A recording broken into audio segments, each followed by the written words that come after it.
Bienvenidos a la Iglesia Palabra Viva. Nuestra misión es hacer discípulos por medio de la palabra, para que vivan y den la vida obedeciendo y enseñando la voluntad de Dios, que es Jesús.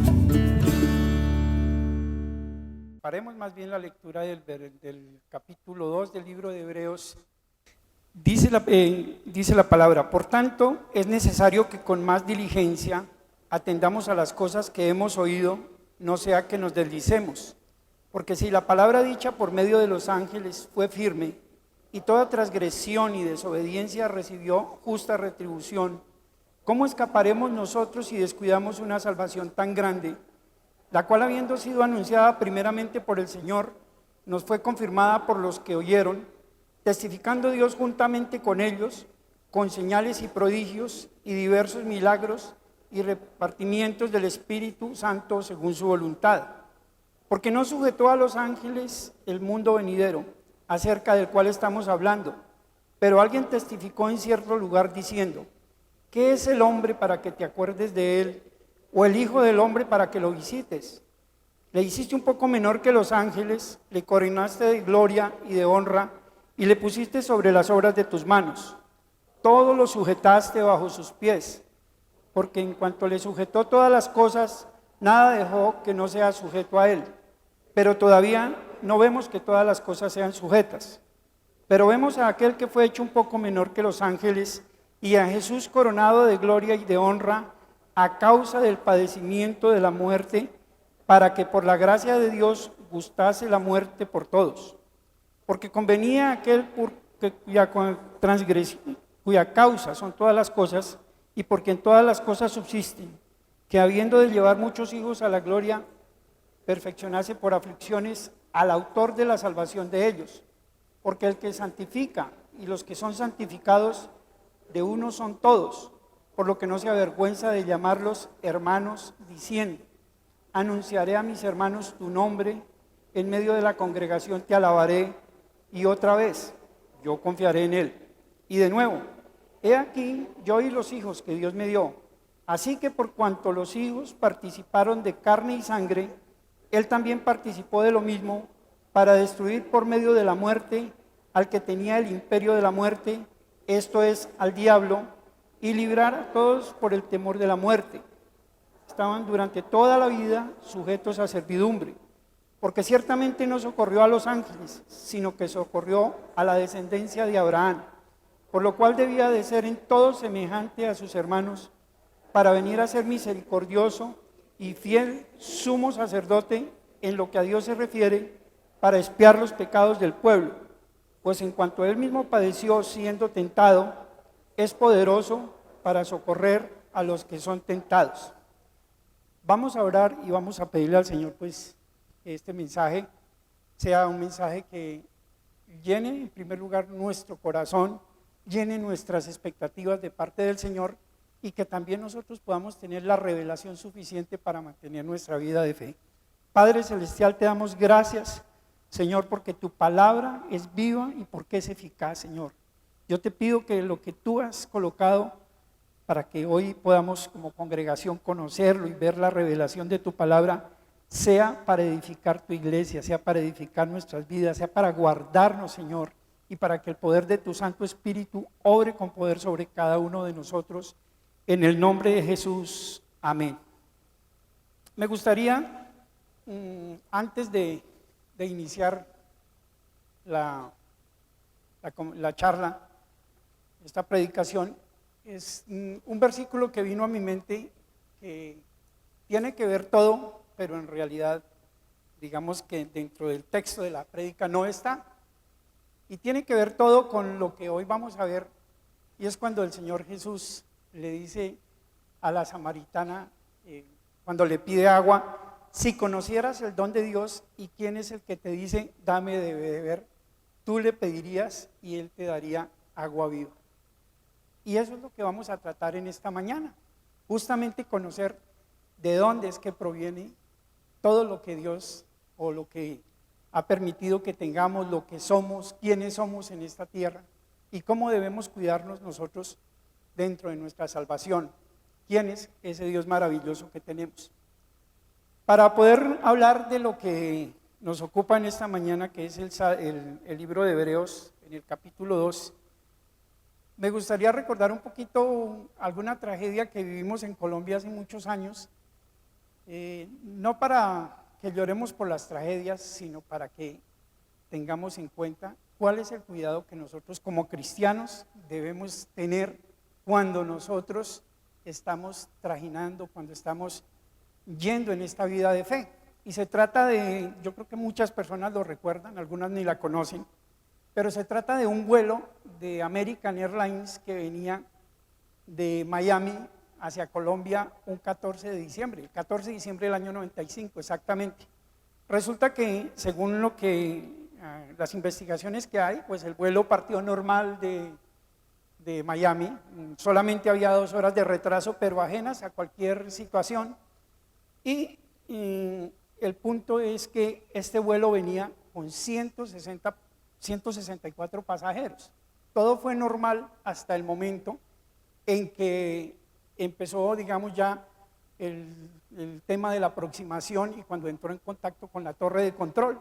En ese momento es cuando empiezan a tener problemas porque hubo conversaciones, conversaciones, viene, y cuando de pronto se fueron todas las instrucciones equivocadas, de pronto como en momentos diferentes, y de tal manera que en suma lo que ocurrió fue que el avión perdió el rumbo, se salió de la aproximación y se chocó con un cerro que estaba muy cerca de Cali, que es otra población en Buga, y esto es lo que la ha convertido como en una de las tragedias más grandes de la historia de la aviación, por lo menos en Colombia. Así que de eso, pues, de 164 pasajeros, 160 murieron. Y ustedes me van a preguntar, ¿por qué estamos hablando de una tragedia de esta naturaleza? Y eso es lo que Dios me ha regalado en esta mañana a través de Hebreos 2, ¿sí? El tener la confianza y el cuidado para que no nos desviemos, para que no cambiemos el rumbo de nuestra vida de fe, porque desafortunadamente hoy tenemos una vida un poco agitada y eso es lo que nos puede hacer que nosotros nos desviemos. Entonces, para entrar en el contexto bíblico también relacionado con este tema, este libro que está obviamente, por lo menos se cuestiona quién lo escribió, el libro de los Hebreos, pero de todas formas está escrito para el pueblo judío y era el pueblo judío que en ese momento se había convertido a Cristo. Pero ellos tenían aparentemente una particularidad y esa particularidad era: nosotros somos cristianos, pero no eran cristianos que tenían como digamos, la entrega, la franqueza, sino de pronto sintieron en algún momento una persecución y lo que ellos estaban era más bien como tratando de esconder un poco realmente el sello que implica ser cristiano. Y por supuesto que ellos lo hacían porque se sentían un poco perseguidos y llegaron a tener algunos problemas doctrinales, digámoslo así, en el sentido de que aún llegaron a darle más reconocimiento a los mismos ángeles que a Jesucristo. Y ellos, hoy en día hay una rama del judaísmo, que inclusive aquí la ha mencionado el pastor Diego, que es la comunidad del Qumran, y esa comunidad precisamente es la que le da alguna preponderancia a los ángeles y han llegado a manifestar inclusive que el ángel Miguel es de un estatus más alto que el Mesías.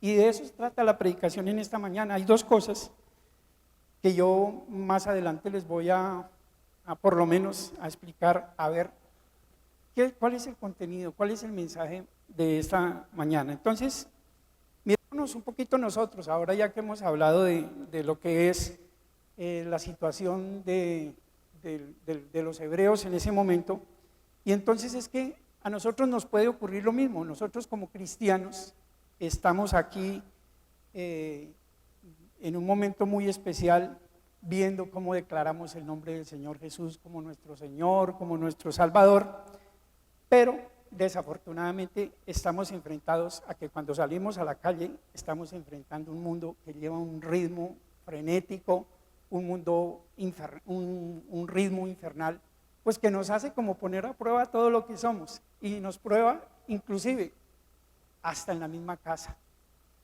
Hasta para preparar un desayuno ya vamos arrancando con problemas porque de golpe no nos gusta el café caliente y la señora ese día lo sirvió caliente. Todo ese tipo de cosas son tan complicadas que hay que tener el sumo cuidado porque sabemos que estamos arriesgando nuestra vida de fe.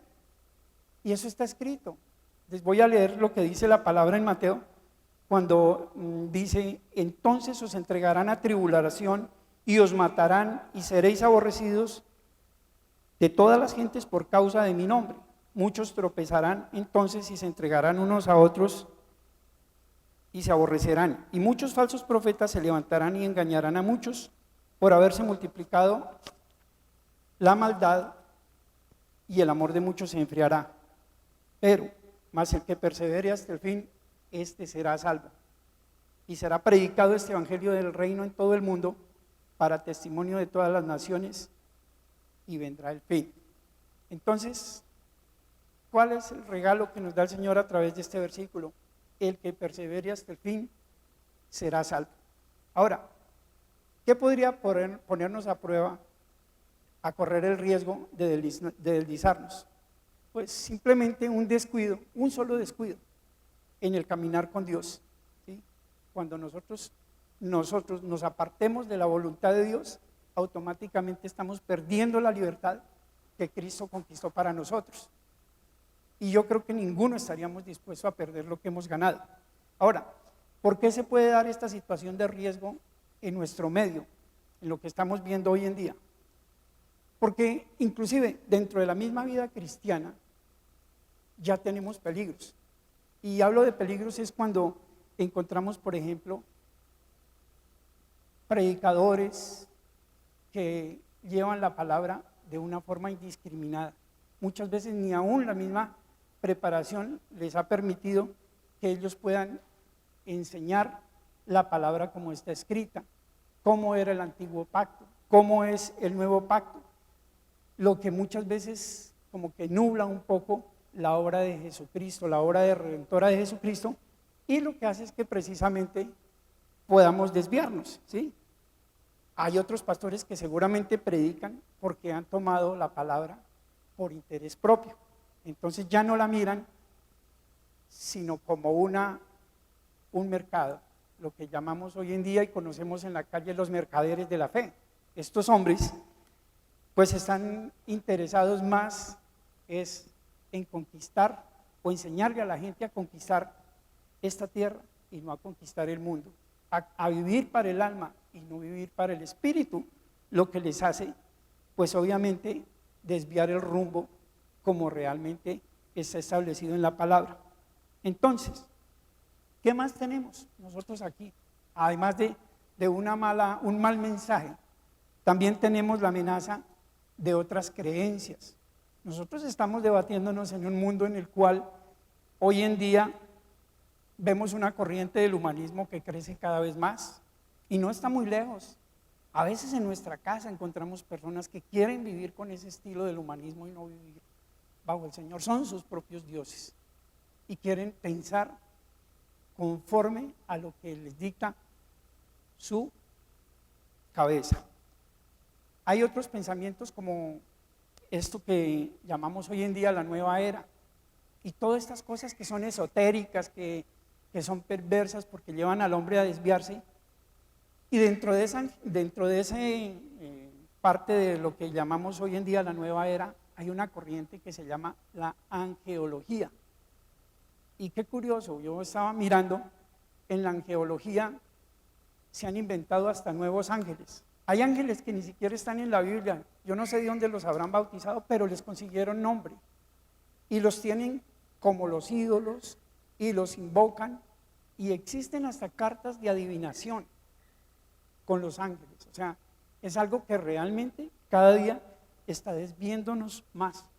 Y terminemos con lo que conocemos también hoy en día, que es muy común, el mesianismo, los judíos mesiánicos. Ahí estamos como enfrentados nosotros alrededor de tantas cosas que en cualquier descuido nosotros podemos desviarnos. Entonces, a eso es lo que estamos llamados, a cuidarnos, a cuidar la palabra, ¿cierto? Hoy en día, los seres humanos tenemos un grado de cultura sobre la comida, ¿cierto? Por ejemplo, ya antes en la casa uno se comía lo que le daban. Hoy en día casi que el menú para cada uno es diferente. No, yo no como con azúcar, yo no como con sal, a mí no me gusta el picante, yo no como cosas, panes que me engorden. No sé, hay tantas cosas que hoy en día somos tan selectivos para comer. Y yo digo, y nosotros somos tan elegantes para cuidar el cuerpo. ¿Será que con esa misma delicadeza podemos cuidar nuestro espíritu? ¿Será que con esa misma forma nosotros podemos ser celosos de lo que espiritualmente nos comemos? Ese es el asunto de la reflexión, ¿cierto? Porque eso es toda una cultura. El vino es otra cultura. Quizá en Colombia no sea muy avanzada la cultura del vino, pero está creciendo. Y en otros países la gente sabe cómo tomarse un vino y cuándo no se lo debe tomar. Entonces, yo reflexionaba sobre eso. ¿Cómo será si nosotros cuidáramos nuestra alma y nuestro espíritu de la manera en que nosotros cuidamos nuestro cuerpo?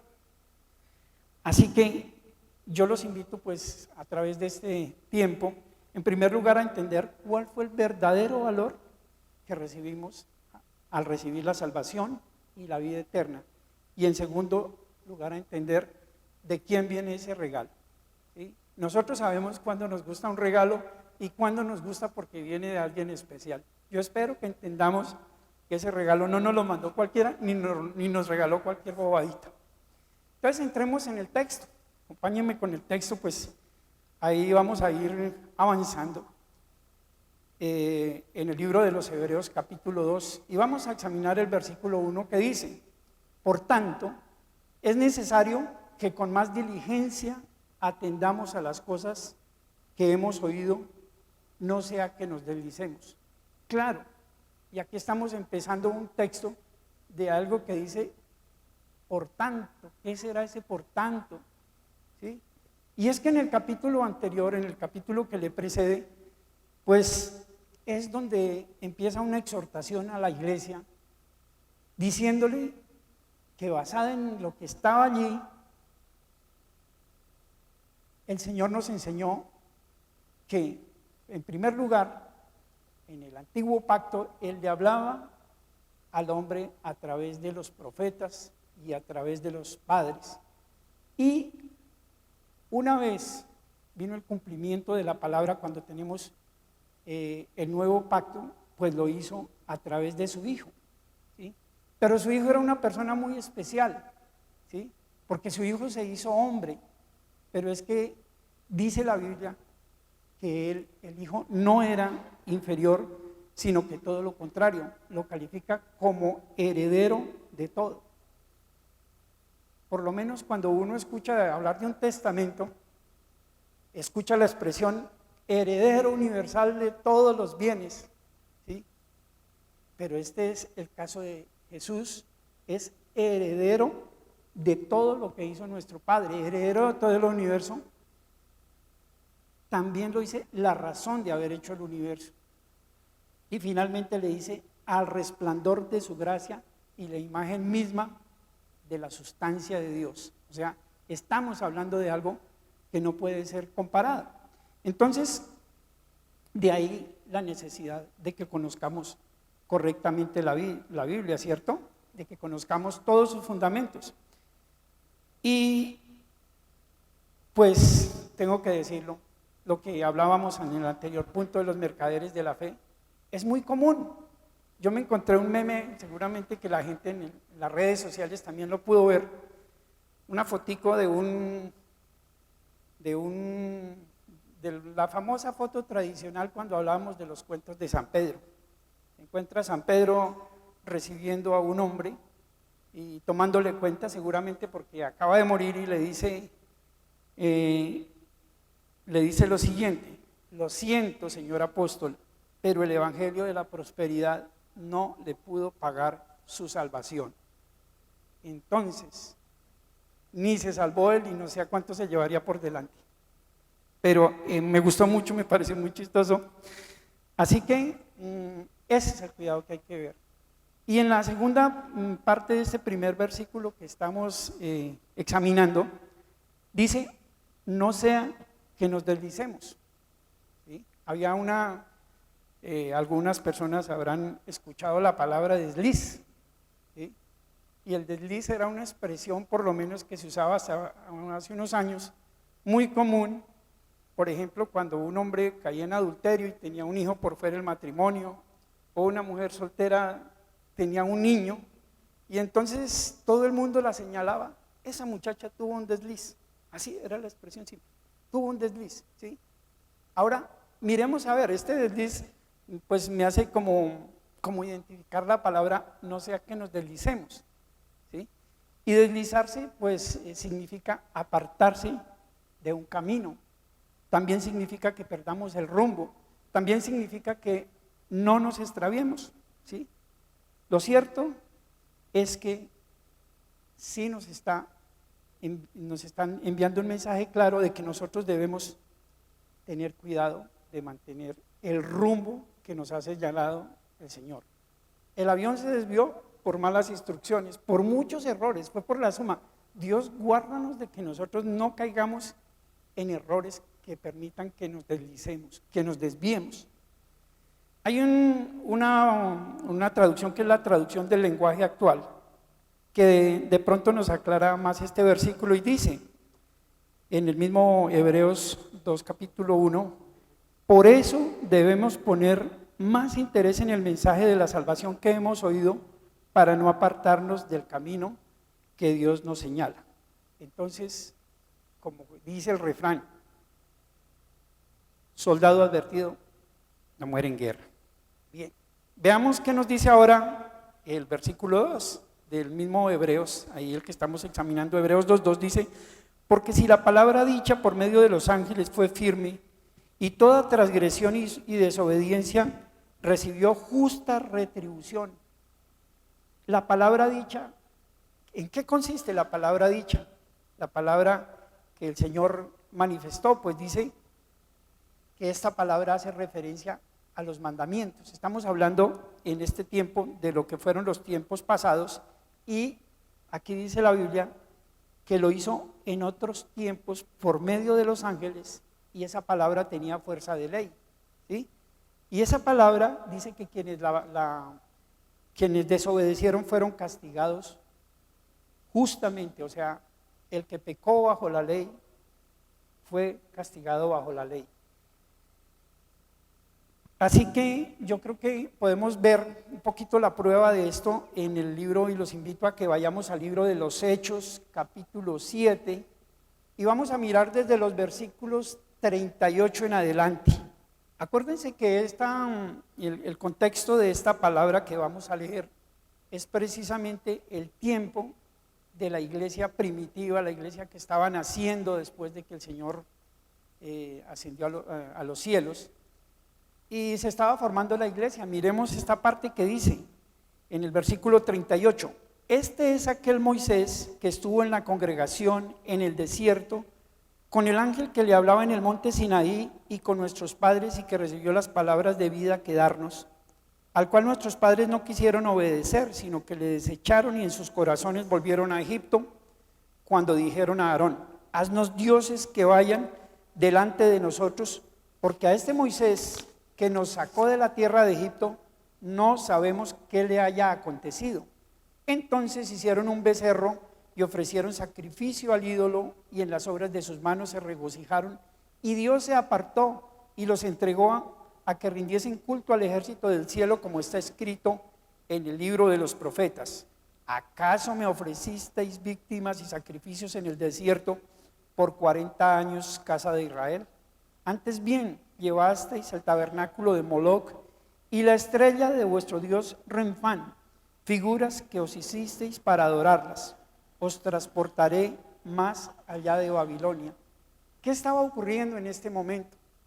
Este capítulo 7 del libro de los Hechos narra todo el discurso de Esteban. ¿Y quién era Esteban? Esteban era un joven que había sido escogido como un servidor dentro de la obra de la iglesia para servir a las personas. Pero la Biblia nos lo describe de una forma maravillosa como un hombre lleno del Espíritu, un hombre que estaba realmente al servicio de Dios, sirviéndole a la iglesia. Y como el enemigo tenía preparada la trampa para este hombre, pues lo empezaron a acusar todos los judíos para que lo llevaran y lo juzgaran. En medio de eso, él se levanta, porque la Biblia dice que él murió lleno del Espíritu, y en vez de ponerse más bravo porque lo estaban matando, él lo que estaba diciendo: Señor, hizo lo que hizo el Señor Jesús, perdónalos porque no saben lo que hacen, ten misericordia de ellos.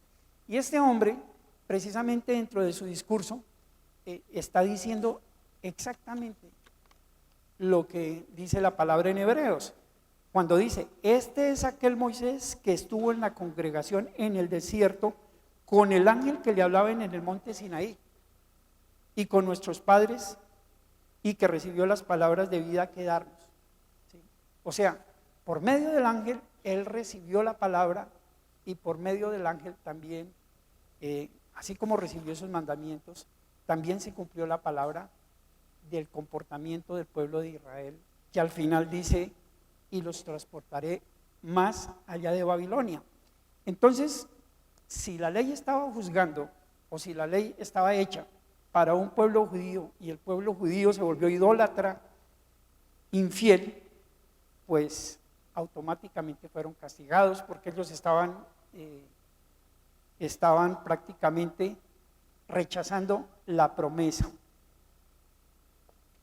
Hay una cosa que les voy a leer, no la vamos a buscar, pero en Gálatas 3:19 vemos perfectamente esta definición, esta distribución que dice: entonces, ¿para qué sirve la ley? Muchas personas a veces no entendemos lo de la ley y lo de la gracia. Y dice: fue añadida a causa de las transgresiones, hasta que viniese la simiente, y que fue hecha, a quien fue hecha la promesa, y fue ordenada por medio de ángeles en mano de un mediador. ¿Quién era el mediador? Moisés. ¿Quién era la simiente? Jesús. ¿Para qué sirvió la ley en ese tiempo? Para castigar las transgresiones, mientras venía Jesús. Nuevamente, entonces, me meto en lo que dicen los hebreos. ¿Por qué? Porque queríamos establecer esa diferencia. ¿Cómo hablaba Dios en el antiguo pacto y cómo nos habló a través de la venida de Jesucristo? Miremos el siguiente versículo en Hebreos 3, que dice: ¿cómo escaparemos nosotros si descuidamos una salvación tan grande, la cual, habiendo sido pronunciada primeramente por el Señor, nos fue confirmada por lo que oyeron? Y aquí tengo que ser un poquito como, no sé, coloquial. El Señor no mandó razones ahí, sí, ya vino el Señor Jesús, y los invito a que lo vean en el capítulo 1 del libro de Marcos, capítulo 1, le repito, de Marcos, versículo 14. ¿Sí? Aquí voy a hacer una cuñita para animarlos a que se sumen a un grupo de estudio que hay todos los martes a las 9 de la mañana, y se llama Los que quieren dar la vida. En este curso que hacemos virtual a través de Zoom, también lo pueden seguir por el Facebook y el YouTube. En este se puede ver justamente el estudio del libro de Mateo, desde el capítulo 1. Imagínense, llevamos, no sé, año y medio tal vez, pero vamos como en el capítulo 15, porque hemos ido llevando la palabra muy cuidadosamente. Así que me gusta decirlo, porque ahí entendí yo desde el principio acerca del reino de los cielos. Y eso es lo que dice Marcos aquí en esta porción. Dice: después de que Juan fue encarcelado, Jesús vino a Galilea predicando el evangelio del reino de Dios, diciendo: el tiempo se ha cumplido y el reino de Dios se ha acercado, arrepentíos y creed en el evangelio. Así que, ¿quién mejor que el Señor Jesús como dicen, se puso la bata y se vino a predicar el reino de los cielos.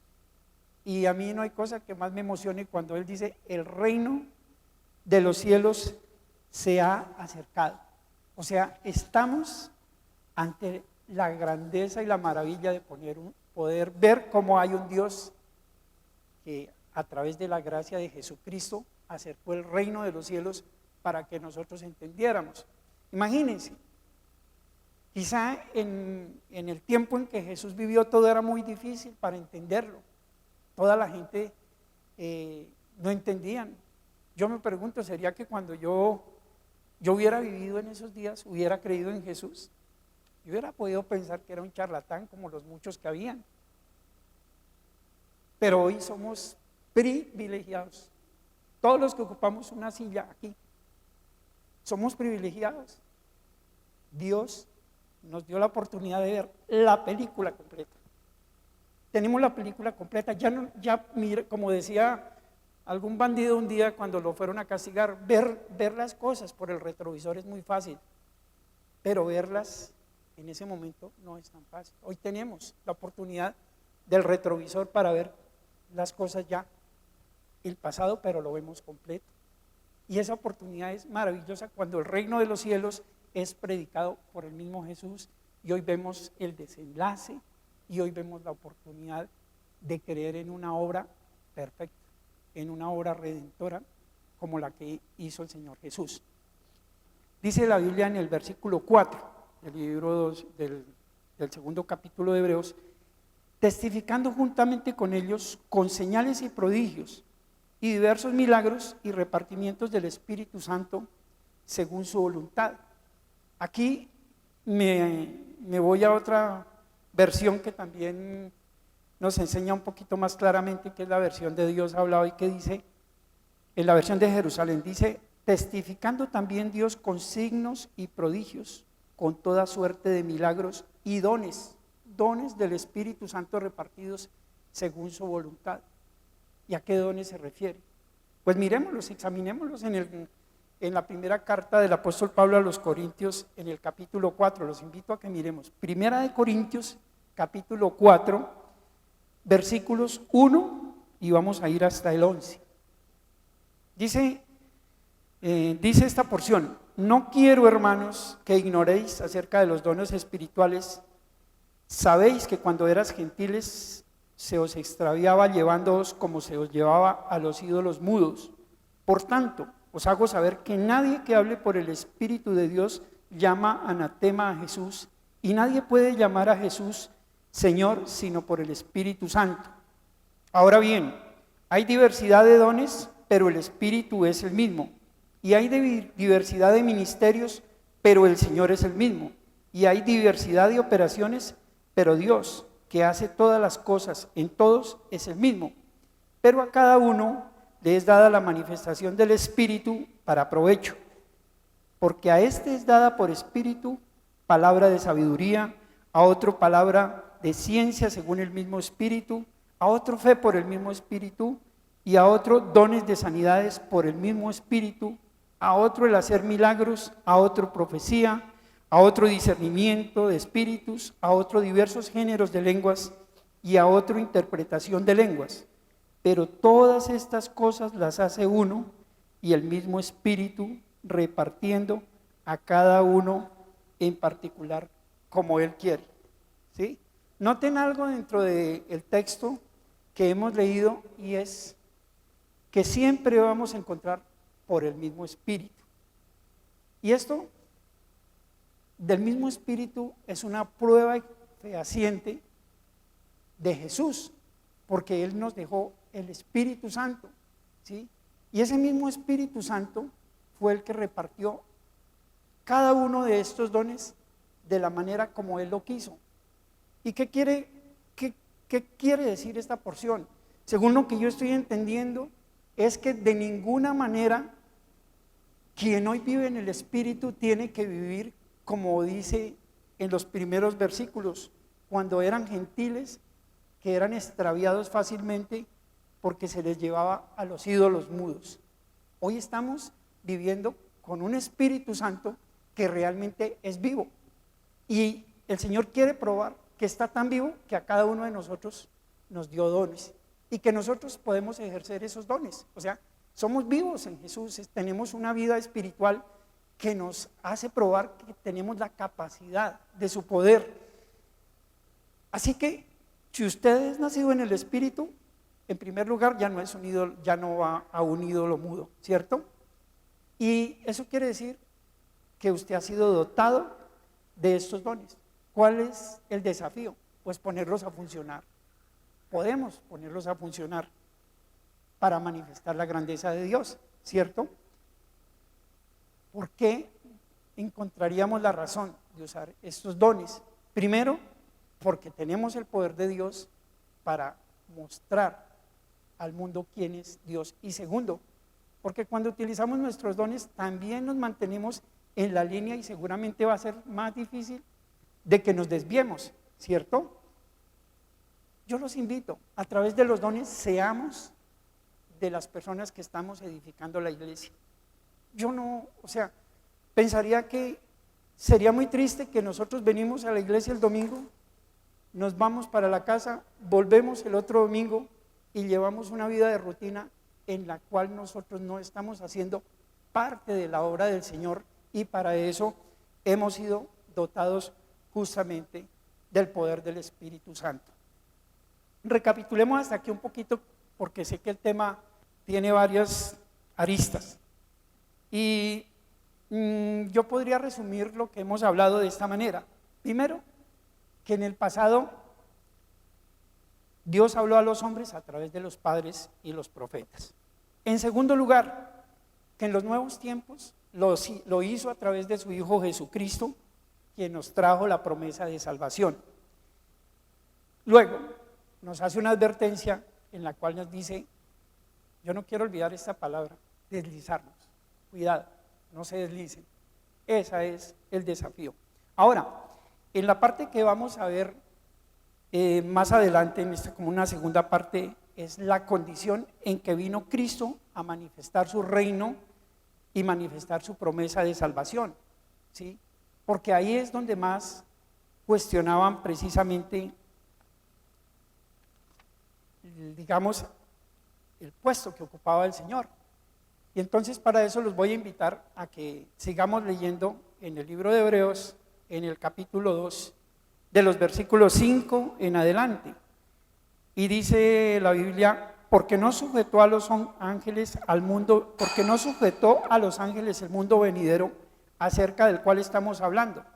Pero alguien testificó en cierto lugar diciendo, ¿qué es el hombre para que te acuerdes de él? O el hijo del hombre para que le visites. Le hiciste un poco menor que los ángeles, le coronaste de gloria y de honra, y le pusiste sobre las obras de tus manos.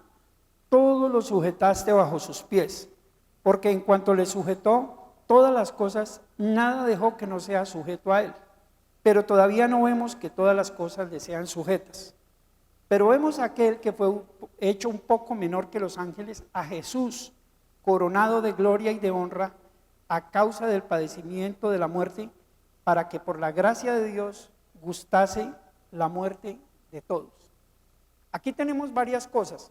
En primer lugar, Dios no puso el mundo en manos de los ángeles, lo que quiere decir que está desvirtuando cualquier divinidad que le quieran atribuir a estos personajes. Son seres espirituales al servicio de Dios, simplemente, ¿cierto? Para el caso. En segundo lugar, está diciéndonos que Jesucristo, siendo Dios, tomó la condición de hombre aún por debajo de los ángeles. Pero es que aquí hay algo muy importante, y es que era un hombre que tenía algo muy especial. Eso es lo que lo hace diferente de nosotros, que estaba coronado de gloria y de honra, ¿sí?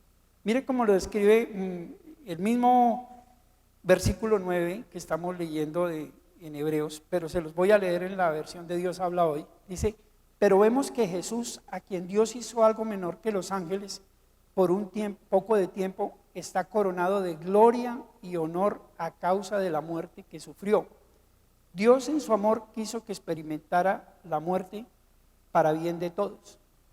resalto algo en este versículo.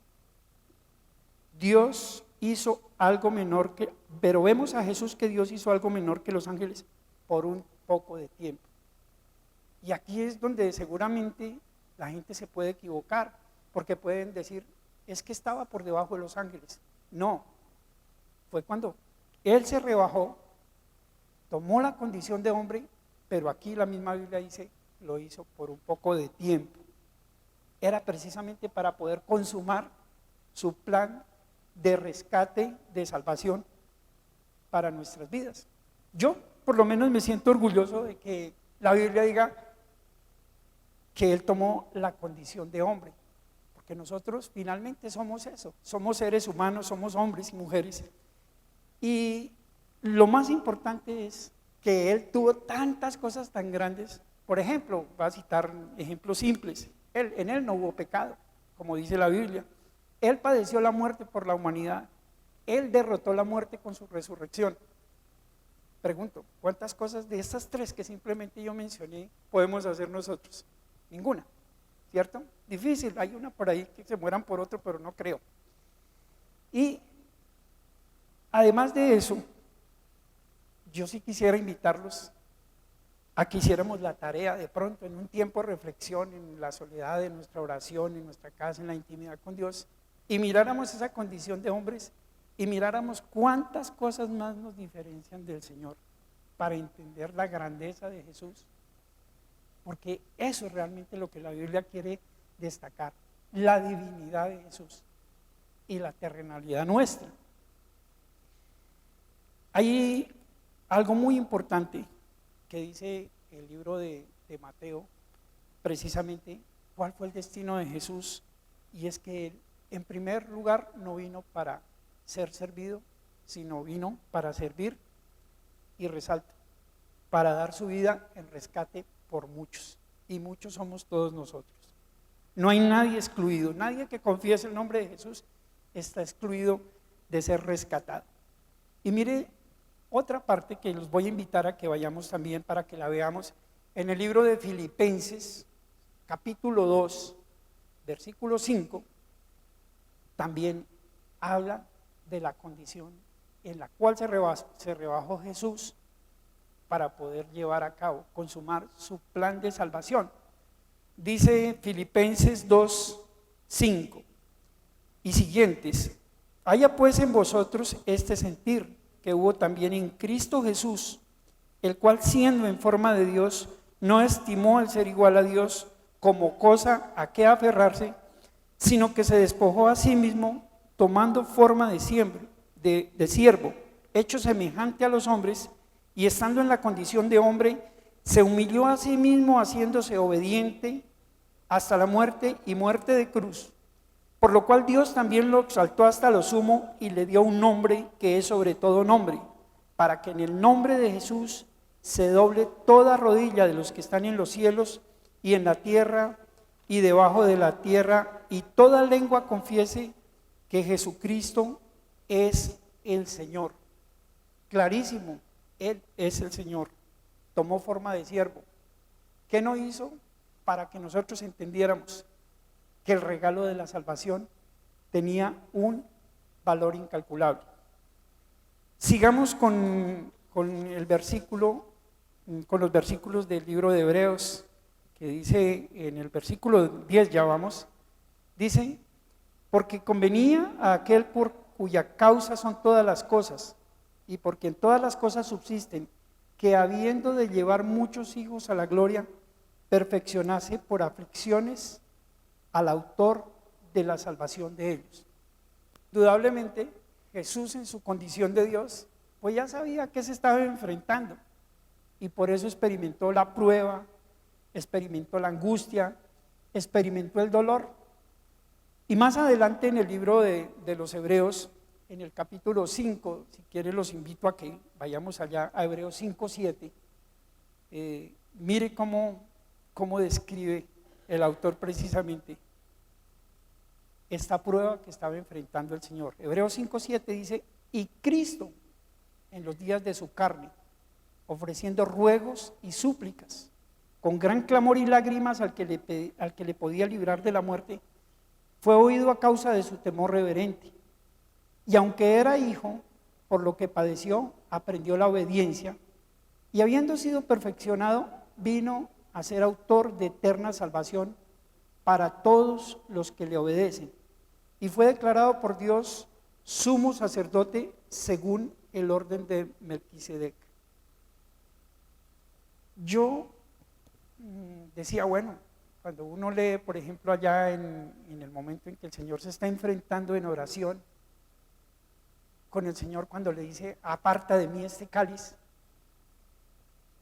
yo digo, Él es Dios, finalmente Él es capaz, y casi que esa divinidad con la que uno lo mira, pues no le permite como decir, bueno, caramba, esto en Él es fácil, seguramente que en mí no, por mi naturaleza humana.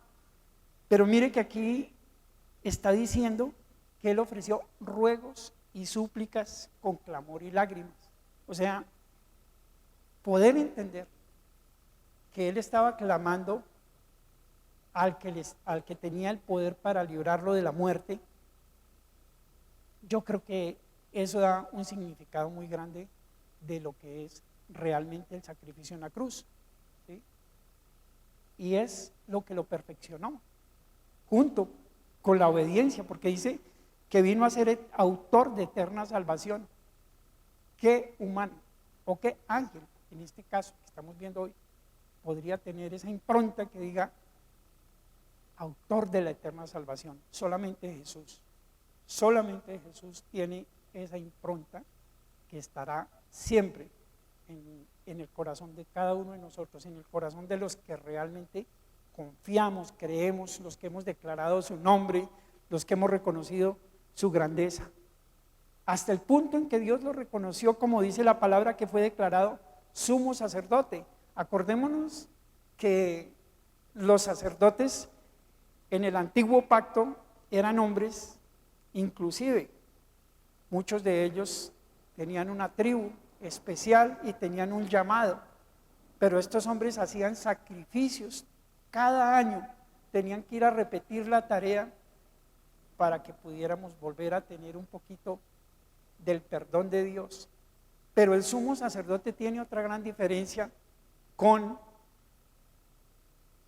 cualquier sacerdote de la época. Dice que fue nombrado, fue hecho sumo sacerdote del orden de Melquisedec, y es porque él entró una vez y para siempre al trono de la gracia, rompió el velo, dice la palabra, y nos trajo la libertad. Entonces, ¿cuánta divinidad hay en el nombre del Señor? Y dice en el versículo siguiente del libro de Hebreos, porque el que santifica y los que son santificados de uno son todos, por lo cual Él no se avergüenza de llamarlos hermanos, diciendo, anunciaré a mis hermanos tu nombre, en medio de la congregación te alabaré.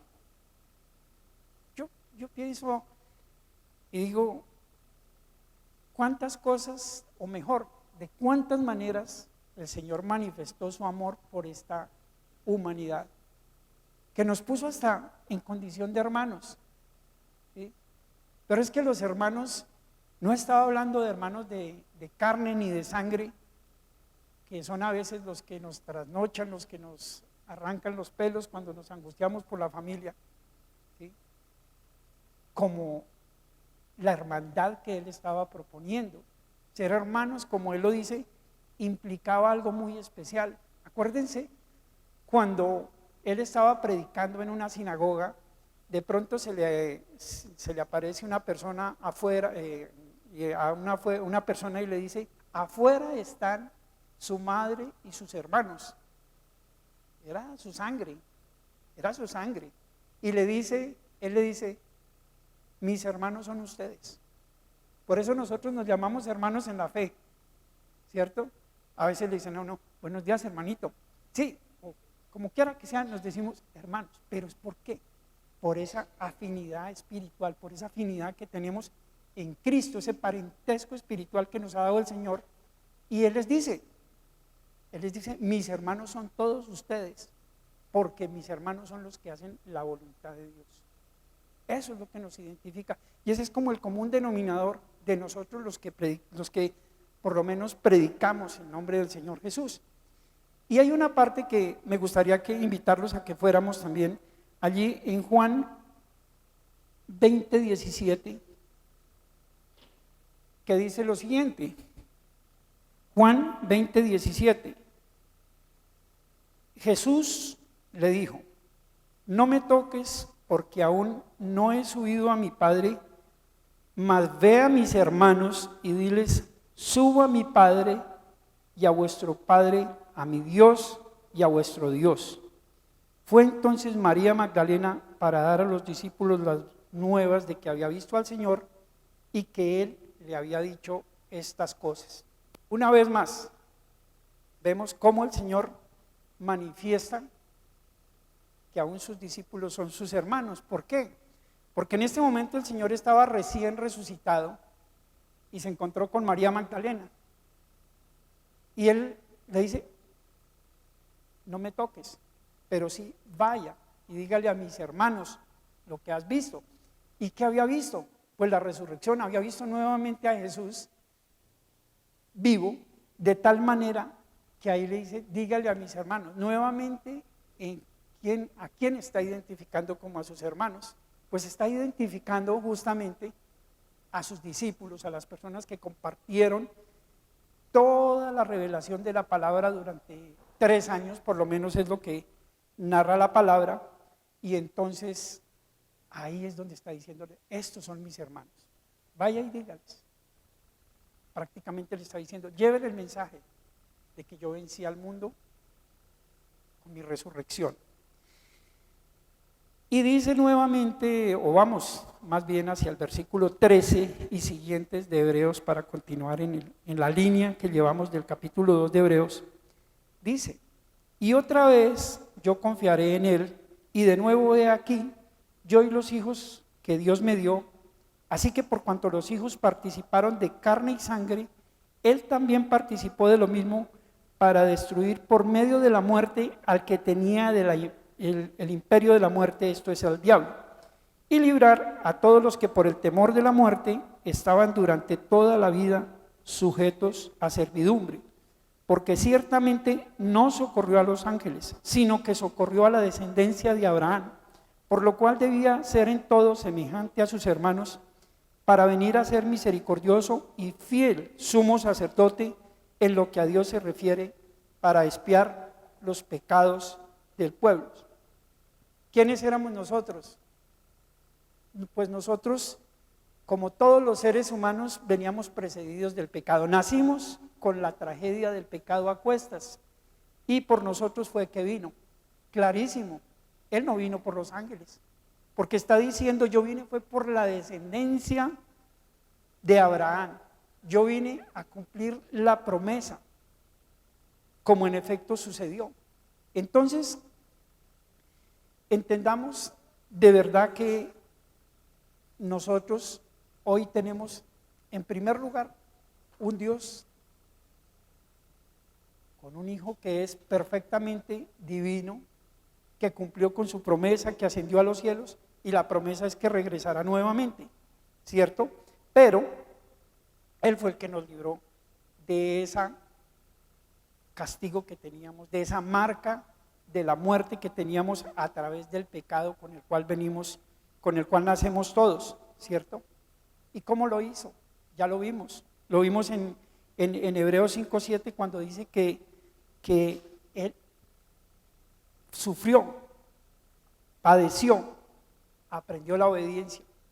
Yo creo que detrás de todas estas palabras que hay precisamente en este versículo que veíamos ahorita de Hebreos, hay muchas cosas dignas de imitar. Y yo creo que la reflexión sería: si lo hizo Jesús, de sufrir, de padecer, de obedecer, ¿por qué nosotros, seres humanos que somos terrenales, que aspiramos a ocupar un lugar en la eternidad, que vivimos la grandeza del reino de los cielos, no tenemos todos esos, la capacidad, por lo menos para intentar tener esos atributos? ¿Sí? Creo que hay cosas muy importantes que nosotros debemos ver en la palabra y que nos podrían mantener en la ruta, en el camino. Y repito la palabra que me gustó de este mensaje: no deslizarnos, ¿cierto? Porque además de eso tenemos también a un Jesús maravilloso, ¿sí? Mire lo que dice el versículo 10, el 18, que es con el que vamos a cerrar el mensaje. Dice lo siguiente: en cuanto él mismo padeció siendo tentado, él es poderoso para socorrer a los que son tentados. Y quiero que vayamos también al capítulo 4 del libro de Hebreos, capítulo 15, ¿sí? Porque allí está realmente una ampliación de lo que está diciendo este versículo 18. Si en el 18 dice: pues en cuanto él mismo padeció siendo tentado, es poderoso para socorrer a los que son tentados, dice Hebreos 4:15: porque no tenemos un sumo sacerdote que no pueda compadecerse de nuestras debilidades, sino que uno que fue tentado en todo según nuestra semejanza, pero sin pecado. Entonces, nosotros tenemos un sumo sacerdote. En primer lugar, es compasivo. En segundo lugar, él va a estar siempre dispuesto a compadecerse de nosotros. Pero tenemos que actuar en obediencia, tenemos que actuar conforme él nos lo demanda. Así que nosotros tenemos que arrodillarnos y no ser un poquito soberbios. Cuando estamos en dificultades, ahí es cuando nosotros somos más grandes, porque reconocemos nuestra debilidad. Cuando nosotros dependemos de la misericordia de Dios, ahí es cuando Él se hace más grande, cuando se perfecciona en nuestra debilidad, como lo dice el apóstol Pablo, ¿cierto? ¿Por qué? Porque Él ya sabe, Él fue tentado en todo. A nosotros nos falta un poquito de todo, o de todo un poquito más bien, ¿cierto? Pero la diferencia es que Él fue sin pecado. Así que yo quiero cerrar en esta mañana este pensamiento concluyendo con algo. Si Dios permitió que Jesús viniera a esta tierra, que cumpliera con una misión, y me gustaría resaltar la palabra incomparable en toda la historia de la humanidad, porque yo creo que esto no se va a repetir jamás. Una realidad tan grande como fue que Él viniera a rescatarnos. Entonces, nosotros, todo lo que necesitamos para vivir en esta vida, que entre otras cosas esta es una vida de paso, pues nosotros tenemos que cuidar lo que el Señor nos regaló, tenemos que cuidar la salvación. Y yo cierro con la palabra que les dije al principio, la que ha marcado mi corazón, de no deslizarnos. Cuiden la salvación, y aunque a veces nos cuesta decirlo, pero mantener la santidad para que nosotros podamos vivir delante de Dios como a Él le agrada, nos cueste, pero también tenemos que vivirlo de esa manera. Así que les invito a que nos coloquemos en pie, vamos a orar, vamos a darle gracias al Señor por este tiempo, vamos a arrodillar nuestro corazón para que nosotros podamos entender que el autor de la salvación solamente lo que nos ha dado es el regalo más maravilloso. Oremos. Padre, te damos gracias, Señor, por tu palabra, porque, Señor, cada día nos revelas cosas nuevas. Tú nos das, es vida en el Espíritu. Tú nos das, Señor, cosas que nos sorprenden, cosas que cada día nos atan más a ti, Señor, y hoy hemos podido ver tu grandeza, Dios. Hemos aprendido a ser selectos en tu palabra. Nos has enseñado a amarte de qué manera, Padre Santo. Tenemos toda la gracia tuya sobre nuestras vidas, Señor. Reconocemos que la obra de tu Hijo Jesús en la cruz del Calvario permitió, Señor, que nosotros pudiésemos ser hombres llenos del poder de tu Santo Espíritu, porque así lo dice tu palabra, Señor, que tú diste dones y que diste talentos y que a cada uno le repartió como tú quisiste, Señor, pero eso fue la obra que tú hiciste en cada vida, Señor, para que nosotros entendiéramos que el poder de tu Santo Espíritu obra sobre nuestro espíritu, obra sobre nuestras vidas. Padre, yo te pido en esta mañana, ayúdanos por favor, a mantenernos firmes en esta carrera de fe, a mantener nuestra vida en el Evangelio en forma correcta, Padre. No permitas, Dios, que nos desviemos, porque esta palabra deslizar nos marca nuestro corazón, diciéndonos que nosotros debemos mantener una vida de rectitud, una vida de gracia, una vida llena del poder de tu Santo Espíritu, Señor, porque sabemos que no tenemos a cualquier persona, Señor. Tú en tu palabra nos dices que nosotros no tenemos un sumo sacerdote que no pueda compadecerse de nuestras debilidades, sino uno que fue tentado en todo según nuestra semejanza, pero sin pecado. Y por eso, Señor, hoy acudimos a ti, Padre, para que cuando nosotros clamemos delante de ti, para que cuando nosotros nos arrodillemos delante de ti por cualquier dificultad, por cualquier circunstancia, por cualquier agite que tengamos en esta vida tan convulsionada, Señor, para que tú nos ayudes, nos des la sabiduría, nos des la fortaleza, nos des el entendimiento para enfrentar este sistema del mundo. Señor, nosotros estamos en el mundo, pero no somos del mundo. Y por eso, Padre, nosotros te pedimos, ayúdanos, Señor, porque tú eres el que nos fortaleces en nuestras debilidades y tú eres el que nos revelas a través de tu palabra cómo guardarnos, Señor, para que mantengamos una vida recta, una vida en el Espíritu, Señor, y que podamos ver la gloria tuya hasta el final de nuestros días en esta tierra, Padre. Te damos gracias, Señor, en el nombre de Jesús. Amén.